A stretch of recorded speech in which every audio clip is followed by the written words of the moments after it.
অনেক সাংবাদিককে বলছি যে আমরা আপনাদেরকে আর সাক্ষাৎকার দিব না।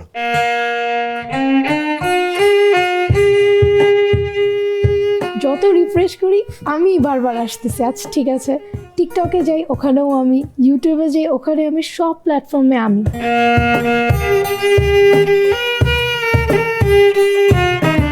এই হিজাব পরে ড্রাম বাজানো কথাটা আসছে এখানে বিকজ আমি হজ করেছি লাস্ট ইয়ার। কখনো আমি এরকম চিন্তা করিনি যে আমি যদি হিজাব পরে ড্রাম বাজাই, বাংলাদেশের যে কালচার, সেই কালচারের জায়গা থেকে একটু হলেও আইডিয়া ছিল যে এটা নিয়ে কিছু একটা হতে পারে। হজ করার পরে কি আমি একটু চেষ্টা করি পর্দা করার। বয়সের দিক থেকে ভেরি ইয়াং, যেটা হচ্ছে যে খুবই আনএক্সপেক্টেড। একজন আঙ্কেল কন্ট্যাক্ট করে, হ্যাঁ। তো উনি হচ্ছে আমার ভিডিও দেখেছে, তো দেখে মেবি সাংবাদিকদের থেকে বাবার নাম্বারটা কালেক্ট করে, তো বাবাকে ফোন দিয়ে বলতেছে আমার মেয়ে যদি অন্যায় করতো তাহলে আমি বলতাম যে হ্যাঁ, কিন্তু আমার মেয়ে তো কোনো অন্যায় করেনি। আমি আমার মেয়েকে শিখেছি মাপ চাওয়ার জন্য না। কালকে যদি আমি মারা যাই, আজকে যারা গীবত করতেছে ওকে নিয়ে, তারা কিন্তু আমার পাশে বাজার করে দিবে না। আপনার মেয়ে তো ভাইরাল, আমি তো ভাইরাল আবার কি? ও সার্থক, আমিও সার্থক। ছোটবেলায় ও শিখছে। আসসালামু আলাইকুম প্রিয় দর্শক, আপনাদের সবাইকে আমন্ত্রণ জানাচ্ছি all time bread presents Tarzi Kibria শোতে। আজকের এই সন্ধ্যায় যারা আমার সঙ্গে যুক্ত হয়েছেন তাদের সবার জন্য নিরন্তর শুভকামনা জানিয়ে শুরু করছি। এবং আজকে আমার সঙ্গে যে বা যারা আড্ডা দেবেন তারা ইতিমধ্যেই আপনাদের সবার পরিচিত হয়ে গেছেন। ডেফিনেটলি তার তো আমি অনেক বড় ফ্যান, আমি বলবো। খুব অল্প সময় হলে আমি তাকে দেখছি এবং তার যে পারফরমেন্স সেটা সত্যিই মনোমুগ্ধকর। তিনি হচ্ছেন আমাদের নাজিয়া, রাইট? নাজিয়ার পুরো নামটা কি? আসসালামু আলাইকুম। ওয়ালাইকুম আসসালাম। আমার পুরো নাম হচ্ছে নাজিয়া জামিল সামান্থা। নিকনেম নাজিয়া। জি। ওকে। এবং আপনার যে পরিচয় সেটা কি আসলে, মানে মিউজিশিয়ান নাকি অন্য কোনো পরিচয় আছে? মিউজিশিয়ান আর কি, এখন সবাই চিনছে এভাবে, ওকে বাট আমি স্টুডেন্ট। ওকে। কিসে পড়ছেন আপনি? আমি O levels candidate. Beautiful. So আপনার বাম পাশে আছে আপনার বাবা। মাফ করবেন, আপনাকে আসলে ওনার জন্যই আমার চেনা, সুতরাং যে কারণে ফার্স্ট টাইম ওকে ফ্লোর দিয়েছি। এটা বোধহয় বাবাদের জন্য এক ধরনের প্রাউডই না, সন্তানের জায়গাটা থেকে বাবাকে চেনা। সো আপনার পরিচয়টা যদি একটু আমাদেরকে দিতেন। আসসালামু আলাইকুম। ওয়ালাইকুম আসসালাম। আমি মোশফিকুল জামিল কাকুন, আমি একজন বিজনেসম্যান। বাকি দুজনের সঙ্গে একটু পরিচিত হই। আপনার কাহনে যিনি আছেন। জি, ওয়ালাইকুম আসসালাম। আমি আয়াত জামিল, আমি ওর আপন ভাই। ওকে, নাজিয়ার আপন ভাই। কয় ভাই বোন আপনারা? আমরা এক ভাই এক বোন। সো আপনি ছোট? হ্যাঁ। ওকে, ফাইন। আপনার পরিচয়? আসসালামু আলাইকুম, আমি জাওয়াদ, আমি ওর কাজিন। ওকে, আপনিও ভাই? জি। প্রতিদিনের ব্রেকফাস্টে আমি রাখি অল টাইম ব্রেড দিয়ে তৈরি হেলদি অ্যান্ড টেস্টি সব খাবার। All time bread, all time healthy life. বয়সের দিক থেকে মানে যদি বলি ভেরি ইয়াং, অ্যান্ড যেটা হচ্ছে যে খুবই আনএক্সপেক্টেড একটা মানে ক্রাউড। কিন্তু আমার তো মনে হয় যে বাংলাদেশের যে কালচার, সেই কালচারের জায়গা থেকে একটু হলেও আইডিয়া ছিল যে কিছু একটা হলেও হতে পারে এরকম, মানে এই হিজাব পরে ড্রাম বাজানো। আসলে কখনো আমি এরকম চিন্তা করিনি যে আমি যদি হিজাব পরে ড্রাম বাজাই, এটা নিয়ে কিছু একটা হতে পারে। কখনো এরকম আমি চিন্তা করিনি আসলে। It was just a routine, right? মানে মনে হলো যে ওকে আমার তো রুটিন কাজ, সুতরাং আমি এটা বাজিয়ে ফেলি। এরকমই ছিল। ও লেভেল করছে মানে ওর বয়স, আমি যদি ভুল না বলে থাকি, 16 থেকে 17 এরকমই হবে। সো 16 থেকে 17 এই যে টিনেজ বাচ্চাদের মেন্টালিটি কেমন হয় এটা কিন্তু সহজেই অনুমেয়। আপনার কাছে স্টোরিটা কেমন ছিল একটু আসি তো। মানে আপনি কি জানতেন যে এরকম একটা ক্রাউড হয়ে গেছে, নাকি জানার পরে? না, আমি তো বাসায় আসি। হ্যাঁ।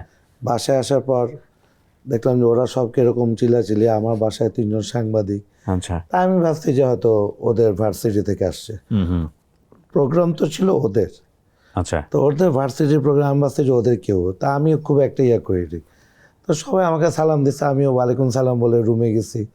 তো আবার দেখলাম যে বাবা আমার যে পরে কথা বলি, আমি খুব একটা করিনি, গুরুত্ব দেন। এরপরে যে এত সাংবাদিক আর ফেসবুক ভরা, তখন আমাকে কোশ্চেন করতেছে যে আপনার মেয়ে তো ভাইরাল। আমি তো ভাইরাল আবার কি?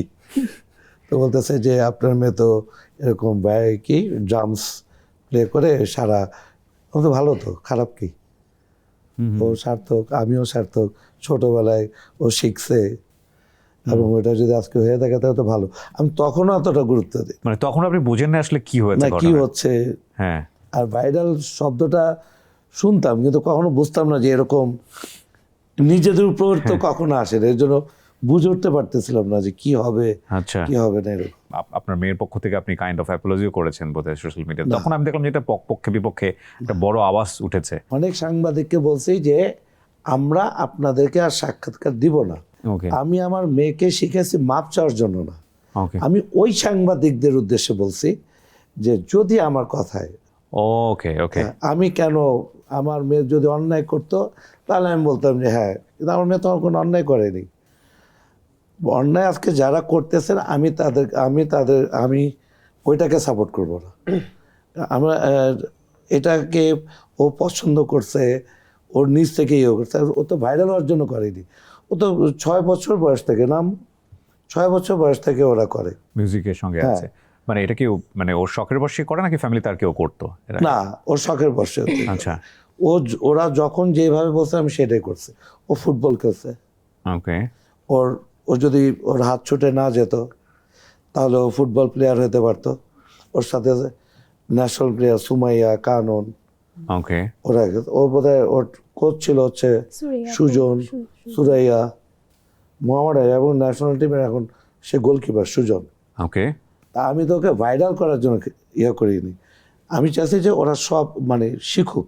কালকে যদি আমি মারা যাই, আজকে যারা গিবত করতেছে ওকে নিয়ে তারা কিন্তু আমার বাসায় বাজার করে দিবে না।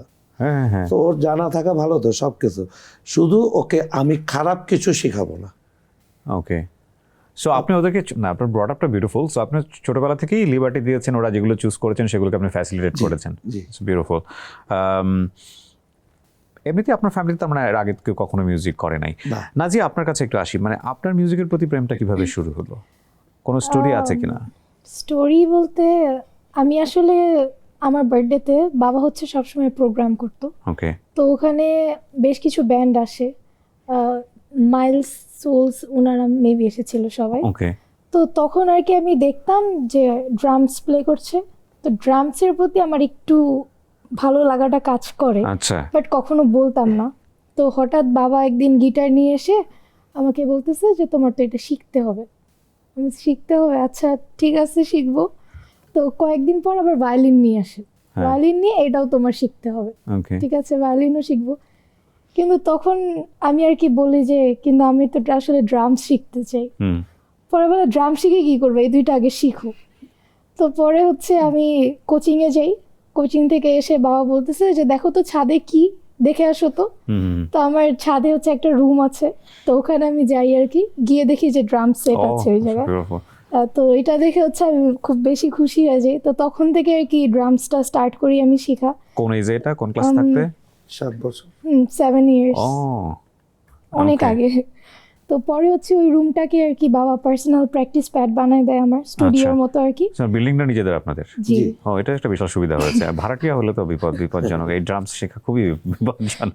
ওকে তো আর কি ওখানেই তারপর মিউজিক প্র্যাকটিস বা যেটাই হোক সব ওই রুমেই করা আর কি। তো আচ্ছা এভাবেই আর কি মিউজিক লাইনটায় আসা হয়, জার্নিটা এভাবেই স্টার্ট হয়। নাজি, আমরা তো ড্রামের অ্যারেঞ্জমেন্ট আজকে করতে পারিনি, আমাদের সাইটের একটু অন্যরকম। তো আপনার হাতে আমরা একটা ভায়োলিন দেখতে পাচ্ছি, আমরা কি কিছু শুনবো আপনার কাছ থেকে? শিওর।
প্রতিদিনের ব্রেকফাস্টে আমি রাখি অল টাইম ব্রেড দিয়ে তৈরি হেলদি অ্যান্ড টেস্টি সব খাবার। All time bread, all time healthy life.